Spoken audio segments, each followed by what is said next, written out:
For my last station today, we're at Charleston Station. This is a town that has universities, hospitals, a thriving downtown economy, and I had a really difficult time kind of finding this place. Coming off the 64, it was really interesting how this is what was supposed to be found. It's like really bizarre, tight turn, the wayfinding, the signage. Again, another station where it's not great. So as we're talking over what it means to have Daily Cardinal, there's also that need for improved service at the station level, at onboard, across the network, not just the infrastructure needs, but also creating a national interstate rail network that makes sense for passengers all over. And as I love to say, an informed advocate is a good advocate.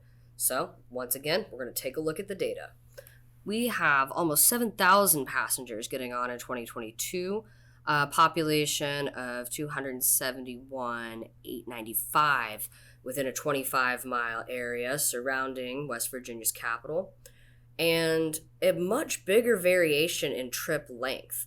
And, trip length may seem like a small thing when you're looking at who's getting on where, why, or why does trip length really matter? When we were looking at what makes sense for corridor, what makes sense for long distance, that's when these information really, really matters.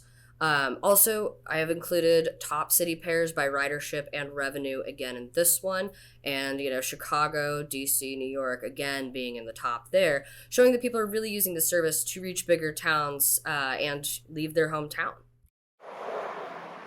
So I'd reached out to Jim Matthews. I had just kind of let him know, what I was doing today and asked if he had any thoughts to pass along to y'all as I'm reporting from the field.